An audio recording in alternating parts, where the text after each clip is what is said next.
Assalamualaikum teman-teman semua, apa kabar nih? Semoga sehat selalu. Kali ini di program Speak Up ya, yang dimana kita akan mendatangkan salah satu narasumber yang Masya Allah gitu, yang wow gitu, yang dimana banyak kontribusi beliau gitu ya. Lalu juga peluang-peluang usaha beliau banyak banget gitu ya. Tanpa menunggu lama, langsung aja deh kita panggilin beliau ya. Ini dia, Ustadz Izharul Haq LC. Speak up. Assalamualaikum Ustadz. Alhamdulillah. Ustadz, jadi kita apa namanya? Mulai dari sudut pandangan dulu saat gitu ya. Bahwasannya Ustadz ini adalah guru aneh gitu ya, guru saya gitu, yang dimana Ustadz Izhar ini banyak banget peluang usahanya gitu ya Ustadz ya. Terus juga kontribusinya juga Masya Allah banget gitu ya. Tapi sebelum kita ngobrol jauh ke sana Ustadz, aneh mau dengar dulu nih Ustadz tentang personal diri Ustadz seperti apa Ustadz? Semoga Ustadz diperkenalkan Ustadz. Ya, perkenalkan, nama Al-Fakir Izharul Haq. Saat ini alhamdulillah menikah, sudah dikaruniai 4 orang anak, 2 putra dan 2 putri. Tinggal di Sukabumi, tapi bolak-balik juga ke Bekasi. Masya Allah. Ya alhamdulillah, kebetulan kalau dari segi pendidikan sempat juga kuliah di Libya. Ya kalau dari SMP SMA-nya juga sama ya, hafal Quran juga dulu di Masya Allah. pesantren. Iya. Kemudian kuliah di Libya dan juga lanjut S2 ilmu tafsir. Saat ini aktivitas ya di sosial di yayasan juga ada, di Indonesia Quran Foundation, ada Wafa International for Capacity Building. Kemudian juga tadi ya di dunia entrepreneurship juga mungkin merintis juga beberapa usaha. Di antara yang salah satu yang saat ini ditekuni banget adalah salah satu production house ya, yang juga sekarang juga agensi dan juga event organizer. Kita ada Beda Cinema Pictures, ada Hak Studio, ada Size Entertainment. Kemudian apalagi ya aktif lah di bidang sosial dan kemanusiaan. Masya Allah. Ya, iya. salah satunya juga di salah satu partai politik lah. Wah, iya, oke. Siap. Tadi Ustadz nyebutin banyak banget Ustadz ya gitu ya. Tadi ada production house-nya juga, Ustadz, entrepreneur-nya juga gitu ya Ustadz ya. Terus seperti ini Ustadz. Dengan banyaknya fokus yang Ustadz pegang gitu ya. Apakah Ustadz harus membagi fokus itu gitu Ustadz, ataupun Ustadz bisa alhamdulillah masih bisa megang itu semua saat itu? Ya, dari semenjak kuliah ya, dari 2005, 2006. Ketika itu juga memang saya ini orangnya nggak bisa diem dan nggak bisa ada waktu luang lah gitu. Jadi mungkin sebisa mungkin menyibukkan diri. Ya kalau misalnya ada waktu luang, artinya bisa ada hal-hal yang bisa dilakukan secara sosial, kemanusiaan, akademis gitu ya mungkin. Nah maka dari semenjak kuliah juga saya sudah aktif juga di berbagai macam organisasi, ada Komite Kemanusiaan Indonesia, ada Komite Nasional untuk Rakyat Palestina, dan juga entrepreneurship juga ada punya beberapa usaha lah, merintis beberapa usaha gitu. Nah memang bagaimana membagi waktu ya sebisa mungkin sih kita melihat prioritas gitu ya. Ketika misalnya di kampus butuh prioritas, akhirnya kita prioritaskan dulu untuk kampus misalnya pada masa-masa ujian gitu kan. Itu biasanya butuh fokus ya, kita tinggalkan dulu yang lain. Tapi misalnya di bidang kemanusiaan itu ternyata ada misalnya momen-momen acara-acara kegiatan-kegiatan yang butuh fokus, kadang ya kita lebih fokus ke sana. Jadi bagi waktunya tuh bagaimana sebisa mungkin agar itu semua juga jalan. Dan kita juga komunikasikan ke berbagai pihak bahwa ya saat ini saya sedang kuliah gitu ya. Tapi juga di kuliah pun juga saya mengkomunikasikan bahwa saya juga ada kegiatan-kegiatan kemanusiaan gitu ya. Dan juga ya saat ini kan saya juga untuk keluarga ya, untuk menjadi tulang punggung keluarga gitu. Sejak 2008 semenjak ayah meninggal. Bahkan sebelum itu ya, karena memang sudah sakit beberapa tahun sebelumnya. Jadi juga harus bagaimana menafkahi keluarga gitu ya. Tapi juga kita tetap bisa aktif di berbagai lembaga kemanusiaan gitu. Juga kuliah harus tuntas. Alhamdulillahnya Allah kasih rezeki memang tuntas kuliahnya. Jadi ya dengan nilai yang cukup baik gitu ya. Dan nggak pernah rosip ya kalau misalnya jadi ada ya, biasanya rosip tuh dia harus mengulang lagi, nggak pernah absen gitu deh, nggak pernah sampai absen atau misalnya mahrum. Misalnya kalau misalnya di Libya itu ada namanya mahrum minal imtihan, jadi dia nggak boleh ikut ujian karena biasanya Iya, iya. kehadirannya itu tidak maksimal di atas Oke, oke, oke. di bawah 75% biasanya Oke. itu biasanya mahrum. Hmm. Alhamdulillah selama di Lipia kuliah kurang lebih 7 tahun dengan taruh 6 bulan gitu ya, Mhm. lancar gitu ya. Dari Alhamdulillah. mulai 2 tahun EDA, 1 tahun akmil, Oke, dari oke. dengan berbagai macam kegiatan juga di tengah syariah juga kemudian nikah juga gitu kan. Nah itu alhamdulillah bisa selesai tepat waktu walaupun memang cukup lama, tanpa harus sampai mengulang gitu ya. Karena kan kadang-kadang kan orang juga yang banyak yang punya alasan-alasan kesibukan sehingga misalnya kuliahnya mandek atau bahkan kuliahnya lulus lama atau Iya, DO iya, gitu ya. betul, betul. Nah, kita berusaha untuk tetap nilainya bagus dan lulus tepat waktu. Ternyata itu semuanya nggak menghambat gitu ya. Nggak menghambat, justru semakin mempelajari gimana caranya kita mengatur prioritas dan gimana caranya juga kita bisa membagi waktu lah dengan baik gitu, Masya dengan Allah. sebaik-baik. Iya, iya, iya. Artinya memang kesibukan itu sudah terbiasa di kuliah dulu ya satu gitu Iya, ya. kesibukan sudah terbiasa di Iya, kuliah iya, iya. sehingga sekarang pun kalau tadi dilihat ya, misalnya di berbagai lini kemanusiaan ya baik sosial gitu ya, Hmm? sosial, ekonomi gitu ya, Iya. kemudian juga bukan politik gitu Politik ya, juga ya. pendidikan juga gitu Pendidikan kan. juga. Kemarin kan kita ada di IKF juga ya, Quran Iya. Academy, Iya, iya. kemudian di IKF juga ada tahfidz dan sebagainya. Mhm. Itu semuanya alhamdulillah bisa berjalan dengan Alhamdulillah. baik. Ya tinggal memang tadi pada saat fokusnya untuk misalnya untuk kemanusiaan, seluruh kemanusiaan ya, Oke, ya oke. bisa membagi waktu dengan baik lah. Dan Iya. alhamdulillah semuanya juga bisa berjalan dengan baik. Iya. Intinya berarti persoalan tentang membagi waktunya aja gitu Sat ya. Iya betul. Iya. Berarti ini juga sebagai pelajaran juga nih bagi Ana dan juga teman-teman semua Hmm, gitu Sat ya. hmm, Yang dimana sebenarnya di waktu kuliah itu kalau misal kita maksimalkan dengan baik gitu ya, itu bisa Sat ya. hmm, Tinggal mungkin membagi waktunya aja gitu. Baik Ustaz, kita lanjut lagi Ustaz pertanyaannya gitu ya. Yang dimana tadi kan Ustaz sebutin bahwasannya Ustaz ini lulusan dari kampus agama sebenarnya satu kampus yang hmm. bernafaskan Islam gitu. Tadi ada Lipia, terus juga S2-nya di PTIK gitu ya. Ya. Lalu Ani mikirnya apakah ini sebuah blunder gitu Ustaz? Hmm, Yang dimana harusnya kan kalau misalnya jurusan agama itu jadi pendakwah segala macam gitu ya. hmm. Lalu kenapa Ustaz terjun malah ke perfilman Ustaz? Ya. Ini mau tahu Ustaz. Sebenarnya sih kalau bisa dibilang blunder, nggak blunder Oh juga, gitu. karena memang tetap kita melakukan eh, pekerjaan-pekerjaan yang sesuai dengan background kita juga ada. Hmm. Kita tetap berdakwah dengan ceramah-ceramah, dengan khutbah, dengan membangun lembaga pendidikan gitu Oh kan. iya siap. Kemudian, tapi kenapa perfilman gitu ya? Kalau saya melihat ini adalah peluang amal yang mungkin belum bisa diraih oleh banyak dai gitu ya, banyak orang. Hmm. Kita bisa melihat misalnya dunia perfilman ya dengan sinetron dan sebagainya macam kontennya lah. Hmm. Ini kan bisa dibilang dunia hiburan yang sangat mempengaruhi masyarakat. Oke, oke. Sementara orang-orang yang terlibat di sini bisa dibilang orang-orang baiknya, Iya, orang-orang iya, yang iya. punya pemikiran-pemikiran tentang dakwah tentang Islam. Hmm. Itu sangat sedikit sekali, bisa dibilang sangat sedikit sekali. Kita misalnya bisa bisa melihat ya alhamdulillah ada Haji Deddy Mizwar, Hmm. Haji Roma Irama gitu Iya, kan. iya. Iya yang cukup cukup kemudian bisa masuk dalam situ dan itu Hmm. mewarnai lah. Nah, tapi memang saya melihat dari sejak SMA gitu ya. Oke, Jadi oke. kan ceritanya pas di SMA itu pas mungkin bisa dibilang masih cukup good looking lah, Oke, masih siap, kurus gitu ya. siap. Iya, iya, iya. Eh, Sehingga suatu ketika ada sutradara yang kemudian berpapasan lah. Mhm. Dan kemudian entah kenapa dia tiba-tiba ya udah lewat, kemudian balik lagi dan kenalan lah, sosok kenalan, Mhm. juga ngajak casting lah gitu. Hmm. Karena mungkin ada bakat atau dia melihat apalah gitu kan Oke. untuk kemudian ngajak main lah gitu. Tapi saya langsung menolak kalau misalnya untuk ikut casting Hmm. di film FTV atau sinetron gitu ya, atau iklan gitu kan. Karena kenapa? Kalau misalnya saya jadi artis dan kemudian tercebur ke lingkungan yang seperti itu, mau Oke. nggak mau kita akan ke bawah gitu ya.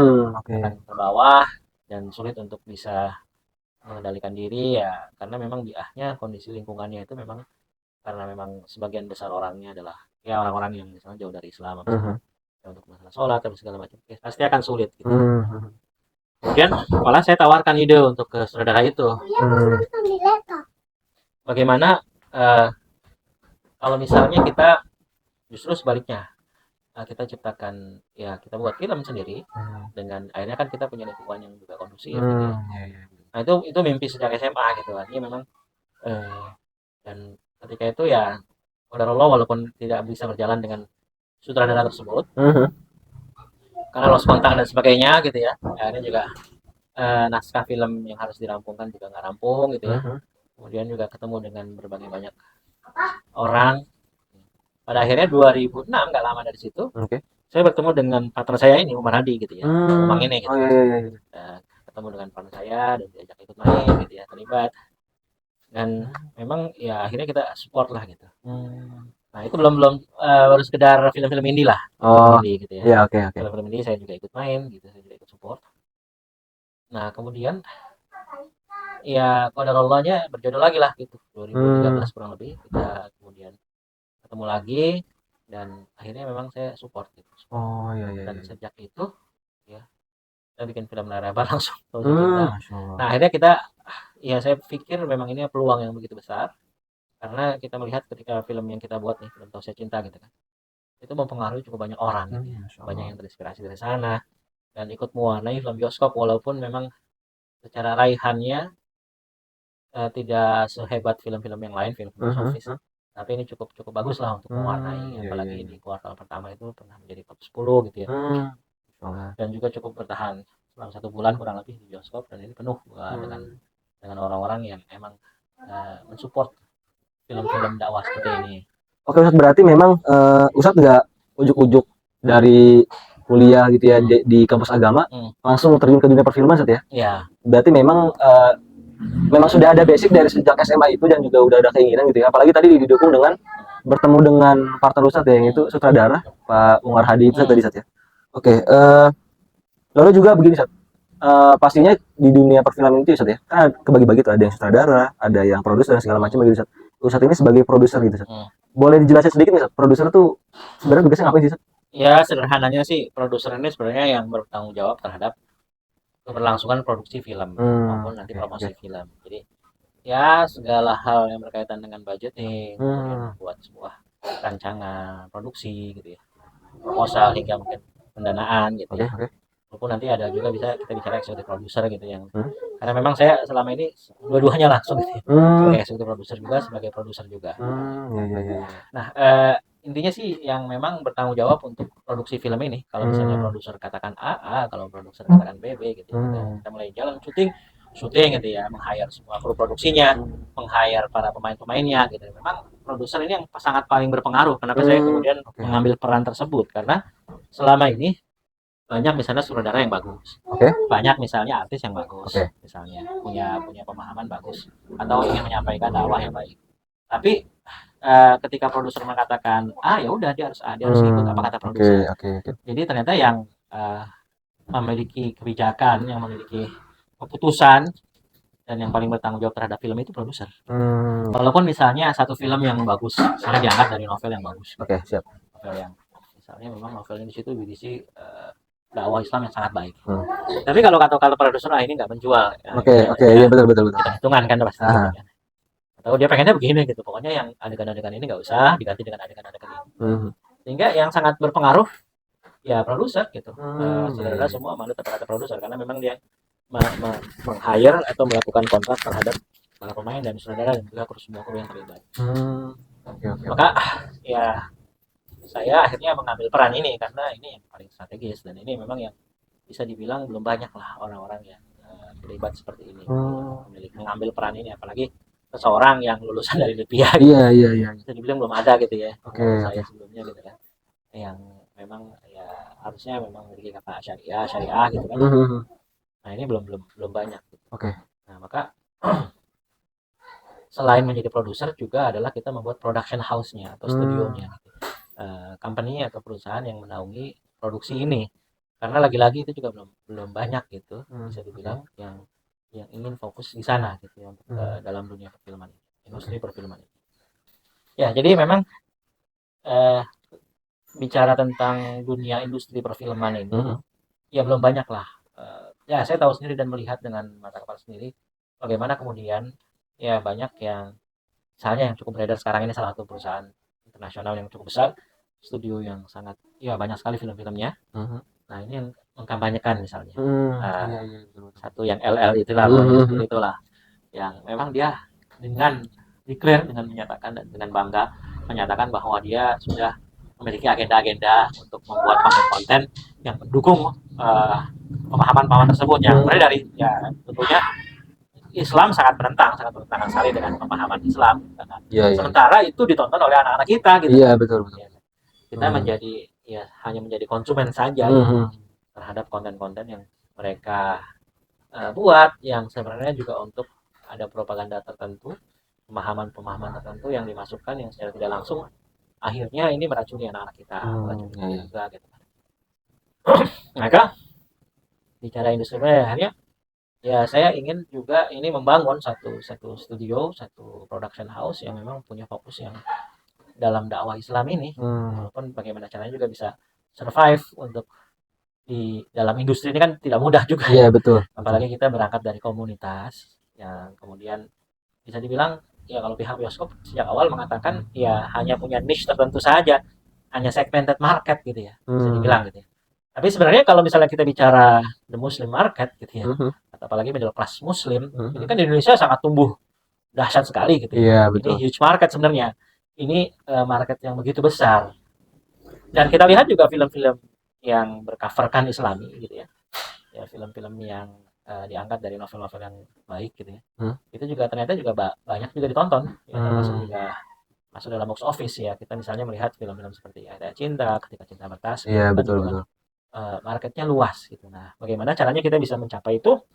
Tidak dikatakan sebagai segmented lagi, bisa masuk ke dalam industri yang memang sesuai dengan market yang menjadi need atau menjadi kebutuhan dari middle class Muslim ini gitu ya. Nah, ini yang masih ada gap sepertinya gitu ya.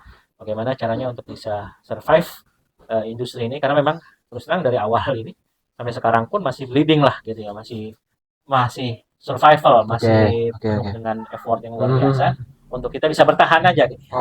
Ini belum menghasilkan karya-karya yang luar biasa, tapi memang ada langkah-langkah yang sedang kita kemudian coba jalankan. Nah, secara bisnis kita bisa bertahan, tapi juga kita bisa tetap memiliki karya-karya yang kontributif gitu ya.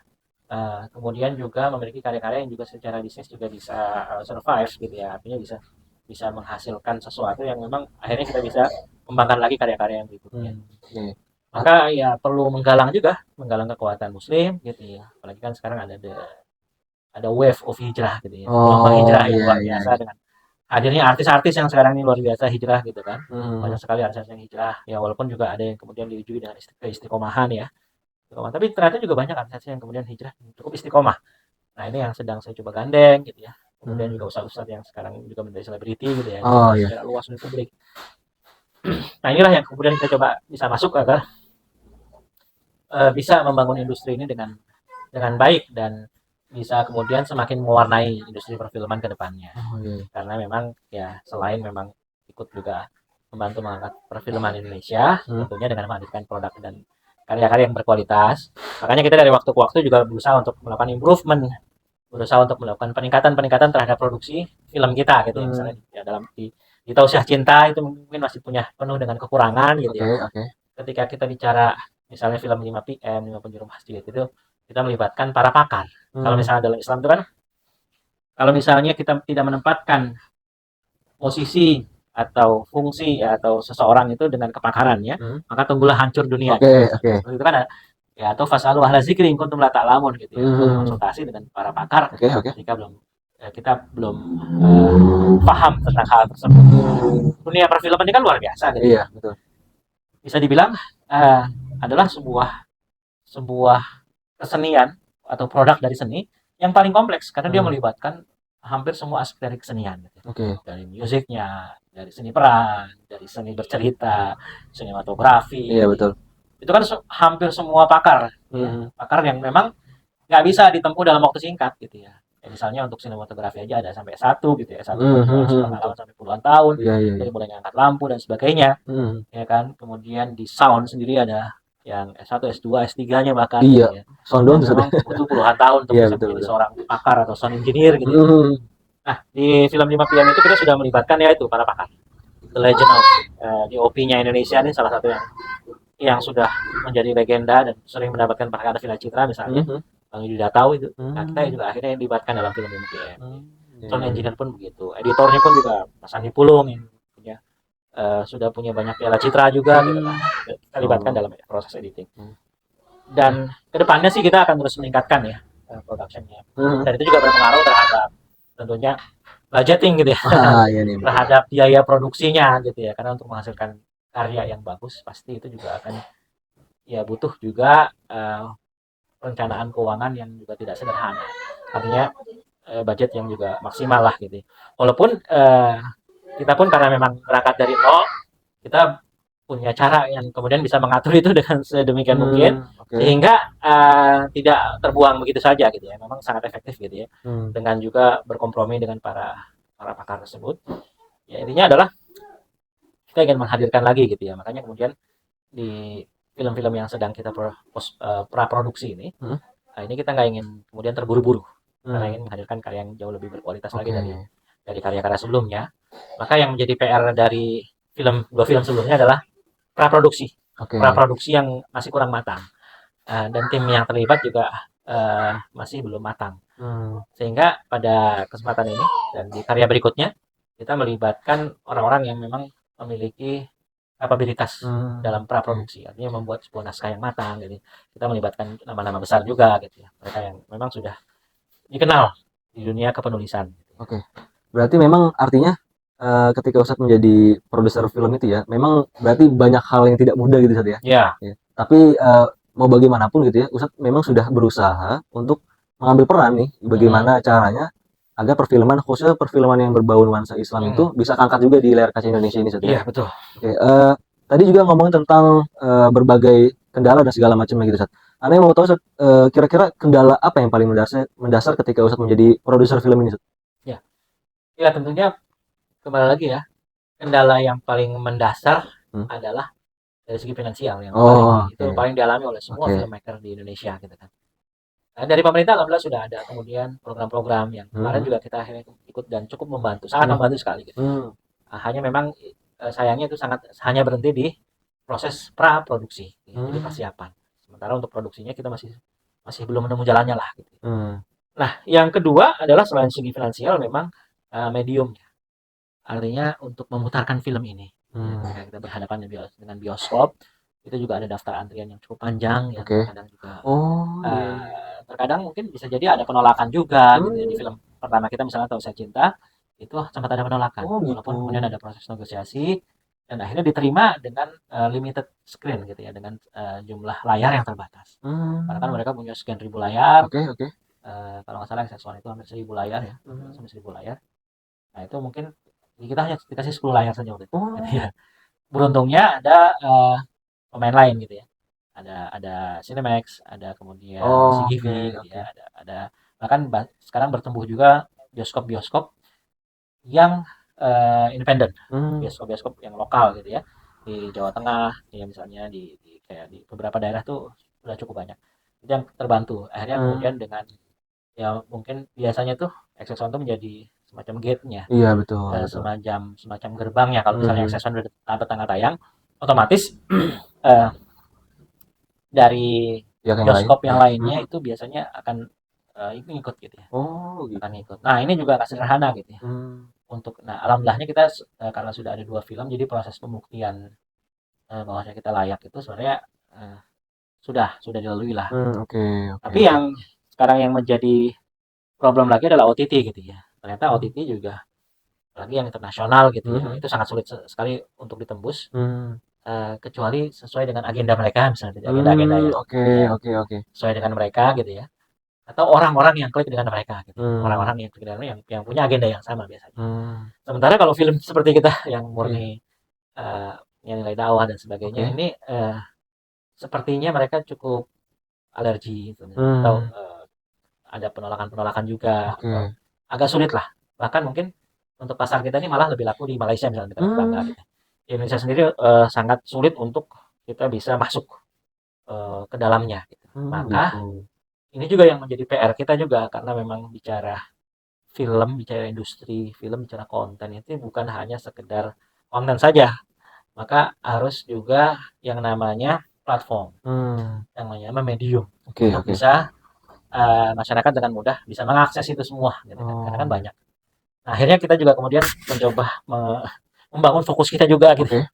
untuk menghadirkan itu, untuk menghadirkan Hmm. platform. Makanya Oh, kemarin iya, kita iya. sudah mencoba berikhtiar, walaupun ya kita tahu untuk bisa membuat platform itu butuh dana yang jauh lebih besar Oh dibandingkan gitu ya. hanya sekedar Hmm. membuat film gitu Wow. ya. Iya, iya, Ya, iya, karena iya. bicara tentang teknologi, bicara tentang develop aplikasi gitu ya, bicara tentang itu. Tapi ya banyak hal lah, server dan sebagainya.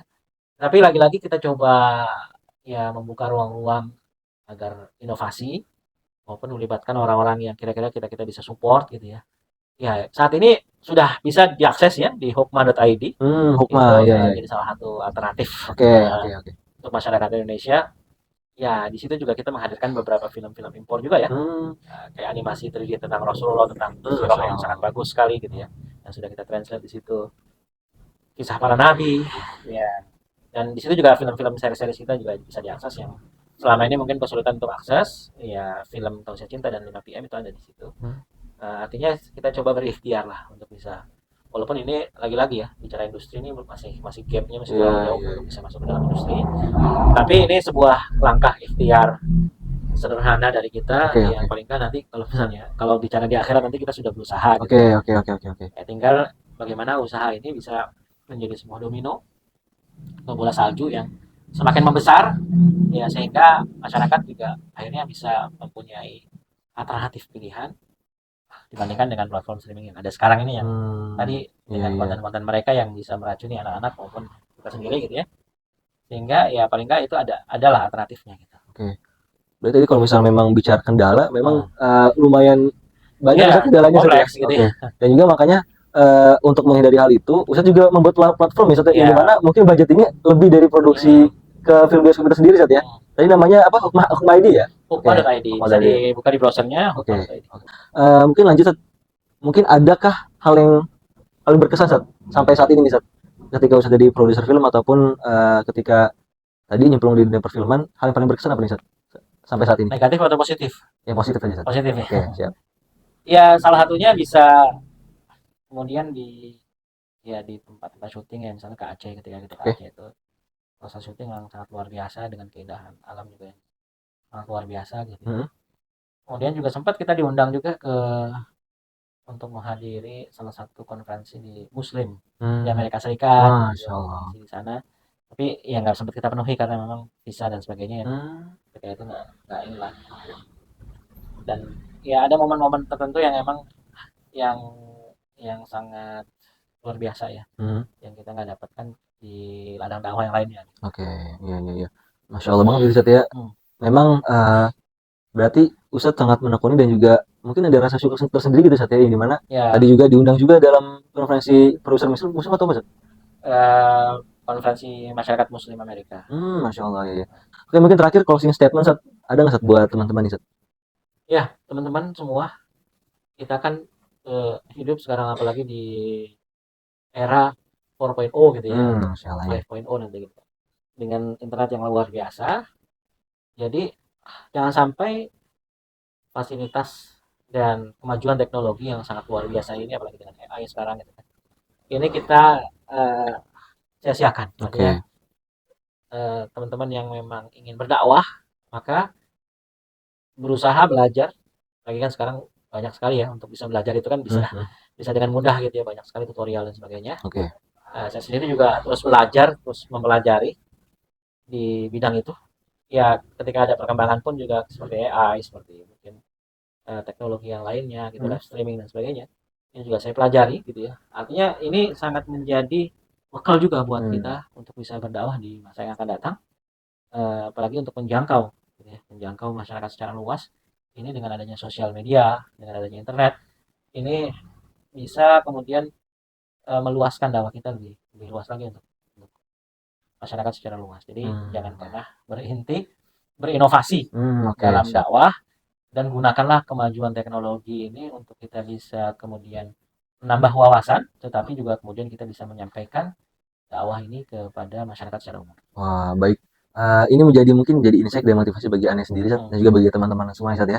Oke, mungkin segitu dulu Sat. Ya. Apa namanya interview kita pada kali ini gitu Sat ya. Terima kasih sekali lagi Sat udah mau jadi narasumber hari ini pada kesempatan kali ini. Oke, jangan lupa untuk like, comment, share, dan jangan lupa untuk subscribe, dan nantikan terus video selanjutnya bersama saya Fajar Sabila. Ustadz Izharul Izharul Haq. Haq. See you. Assalamualaikum. Waalaikumsalam. Speak up.